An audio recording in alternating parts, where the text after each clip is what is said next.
we should actually talk about the week's news. And mere minutes before, actually it was about an hour before we started recording this show, we have one of the biggest stories of the year. Already? Already? I mean, to be fair, it's not been much there's of not, the there's year not much to yet. compare it to. Jake, go on, steam in. We may recall that Alan Joyce, the CEO of Qantas, departed. The maestro, the one and only, departed Qantas last year. This just today, Tuesday, as we're recording, we're like an hour or two out from an announcement that happened just today. Jayne Hrdlicka, the CEO of Virgin, the biggest rival to Qantas, second largest airline group in Australia, has also stepped down in a shocking announcement. She said, quote, "I've decided the time is right for me to signal CEO transition for this great airline and ultimately to pass the baton on. This is not a decision I've taken lightly, but the last 4 years have been heavy lifting across the organization during the toughest of times. We're in the midst of the next phase of our transformation program." I like that transformation program. You know, it's great when you're on a plane and it turns into a giant robot. It's not Transformers. But go on. Then what the hell was I flying? There is a lot to do and an IPO to deliver. The next phase of this journey is another 3 to 5 years, making now the perfect juncture to begin the process of leadership transition to deliver the next few chapters of what I'm sure will be a significant long-term success story. She said, "I am very proud of what the Virgin Australia team have accomplished together since the depths of administration and the COVID-19 pandemic. I'm honoured to have been given the opportunity to guide this team to the point on its journey, and I very much look forward to seeing the continued success of Virgin Australia."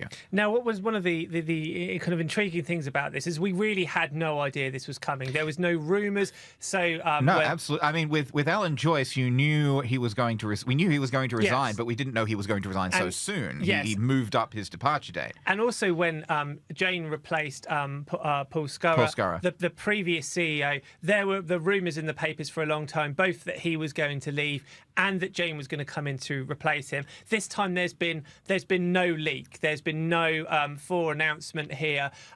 Just a bombshell. Just a bombshell, yeah.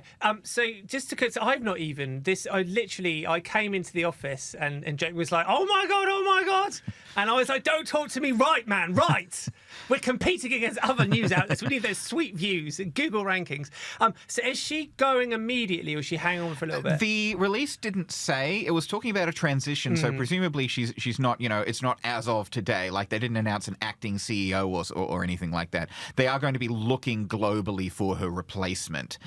So presumably it's not she's walking out the door at 5 p.m. today and going, "See you later." Yeah. It also doesn't sound that she's been pushed or that she's been dismissed. No.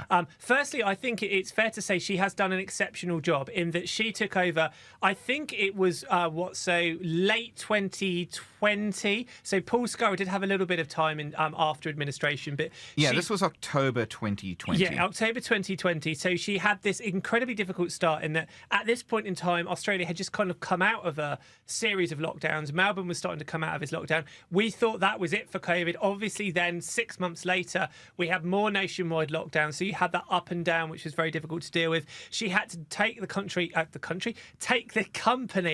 effectively out of administration and completely rethink it. So that involved obviously kind of rebooting and retooling the leadership team, but also having a totally new strategy. And that was of being a kind of hybrid airline. So not a budget airline per se, not necessarily a full service airline like Qantas, but something in the middle. And she's made that work to the point that for the first time in 8 or 9 years, I say the first time that they've turned a profit. It's also in 11 years. Yeah, in 11 years. But also when they went into administration, and I might have the exact figure wrong, it was something like $7 or $8 billion worth of debt that the old Virgin Australia was in. So financially speaking, the company was a disaster. So to go from that to making money during that post-COVID period is very difficult. Now, you could say, oh, yes, but Qantas made a lot of money. But you've got to understand that when Virgin came out of administration, initially they substantially reduced their fleet. So they had started from a much smaller base. They had to kind of rebuild their fleet. Out went the 777s, yes. Out went the A330s, and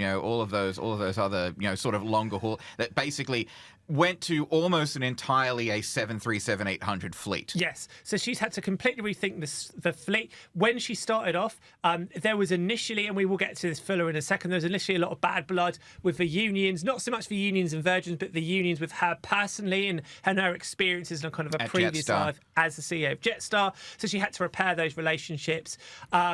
And to come through all of that, to remake the airline, to make it profitable, to get it onto a point where it is now looking to relist on the ASX, I would say is a job very well done in very trying circumstances. Now, the other thing to say, and we shouldn't be crass enough necessarily to speculate on exactly what has happened, but obviously she had a very difficult time in her personal life with her husband that very sadly passed away. So she's had to deal with that. She's had to deal with one of the toughest periods to be an airline CEO. To come through that in one piece, she's done an excellent job. Her reasoning, effectively saying, it's almost like effectively what she's saying is this part of the journey is done. I've done everything that I needed to do. Yes. It's now time for someone else to take up the torch. I think when you look at all of these kind of resignation speeches and stuff, it's always tempted to kind of read between the lines and see what's really going on. I'm tempted at face value to believe what she's saying. It does make sense. And if you were her, you probably think, well, I've kind of made my mark. I've had my almost 4 years or 3.5 years in charge. It does make sense now to have somebody else to take them on to the next step. Yeah, absolutely. And it will be interesting to see who the Virgin board picks to replace her. No doubt the speculation on the second season of the Game of Planes. It's Plane of Thrones. It's the Game of Planes, no, it's Adam. Plane of Thrones. A Plane of Thrones is a plane where every seat is a throne, which admittedly would be nice. If you say Plane of Thrones, people said to me, they'd be like, "That's genius. You've done it again." If you go Game of Planes, who said that to you, Adam? People, and I'm not going to name them. They've asked to remain anonymous. People said to me, everyone said to me, they said, "Sir, Plane of Thrones, it's the best. It's the most brilliant name that I've ever heard for anything in my life." And you know what? They were right. Okay, they were right. Girl, I don't know what to say to that. Anyway, so who could be who are the names? Like, we don't know. We will obviously speculate. Who are the names in the frame? And could we see the glorious second coming of the maestro, Alan Joyce? I don't know if Joycey would be the Joycey. Yeah. I think Joyce probably will want to steer clear of the aviation sector for a while, given all the troubles he had at Qantas. As far as who it could be, it's really sort of up in the air. I mean, it's been, a couple of hours as of the time of recording since this resignation landed in our email inboxes. So whether they'll want to promote internally, like Qantas did with Vanessa Hudson, whether they'll want to look outside, whether they'll maybe want to poach someone from another airline, it's really difficult to say. Hopefully they will bring in someone who does still have airline experience and not, some finance guy with This is, again, we don't want to diminish the job he did. With Air New Zealand, they brought in Greg Foreign, who effectively had no airline background at all. He was an incredibly successful businessman. I think he was working in the US previously, but for him to come in just as COVID started was effectively, there's an element that was a disastrous situation of one's fault. So they brought him in from overseas? Yes. He was a foreign hire? Well, no, I think I might be wrong. I think he's Kiwi, but he'd worked in the US. See, because his name is foreign, and that sounds kind of like the word foreign. I see what you've done. Yeah. I mean, look, it's been a long day. I can't. I'm already probably getting facts wrong here. This is the Australian Aviation Podcast. We don't always. It's not the New Zealand Aviation. Podcast. No, you can forgive me that after a long day. Anyway, so there's going to be a lot of speculation as to who will take this over. Now, I would say that Jayne has done a superb job in very difficult circumstances. I would argue that the next person has an equally as difficult job, because even though it is the case that Virgin did turn a profit, it was a very small profit, and it was, I think it was like 100 and something million, but it certainly wasn't the $2.5 billion monster profit that Qantas were able to make. Well, it's kind of, in a weird way, it's like a mirror to the situation that Vanessa Hudson is facing, because whoever replaces Jayne Hrdlicka will replace, a CEO under whom you could argue the company has done very, very well and had a very good reputation coming out of COVID. Whereas Hudson was replacing someone under whom during COVID the airline had taken a significant knock to its reputation and coming out of COVID. But financially had done well. Very well. That's a very good point. But so one of the concern is that Virgin have, and we don't know, the concern is that Virgin did well because of this post-COVID boom, this kind of, as Joyce would call it, the pent-up demand for travel. And the worry would be that they've kind of ridden that wave, and as that wave is starting to come to an end, they have to deal with the reality. And the argument would be that the new Virgin are going to have a lot of the same problems as the older iteration of Virgin Australia. Now, admittedly, the new Virgin Australia isn't going to be trying to increase its capacity and be as aggressive as taking on Qantas, but it's still going to have to find its little niche to survive against this beast of a Qantas group. The new Virgin also is not going to have Tiger attached to it, That's which is another thing. I think Virgin, when Tiger went under, it was not doing well. I mean, this was before my time at Australian Aviation, but when Tiger went under, it was not doing well anyway. So Virgin is not going to. Correct me if I'm wrong, Adam.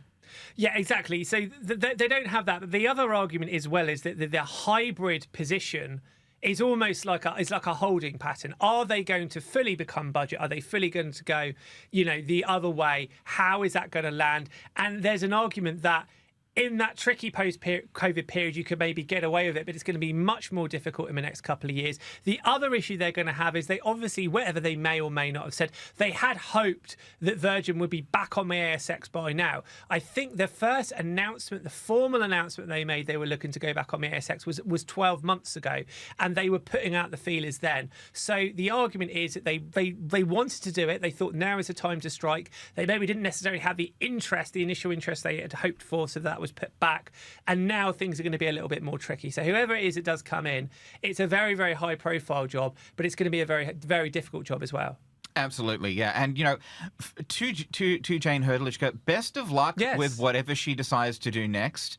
I think, she can walk out of Virgin with her head held high. And as well, Jayne, if you are listening and you would like to come on the Australian Aviation podcast, we had your predecessor, Paul Scurra, and he was a fantastic guest. We obviously have, and we'll talk about this a little bit later, we've had the Bonza CEO Tim Jordan on the podcast multiple times. And again coming very, very soon. And very, very, very soon, very, very soon. If you are listening, or if you are from the Virgin team, you'd love to come on, we'd love to have you. We'd love to hear about your experiences of what is it like to guide an airline through the toughest period, since World War II for airlines. We'd love to have you on. Shameless. Certainly the toughest period since late 2001. Yeah. Yes.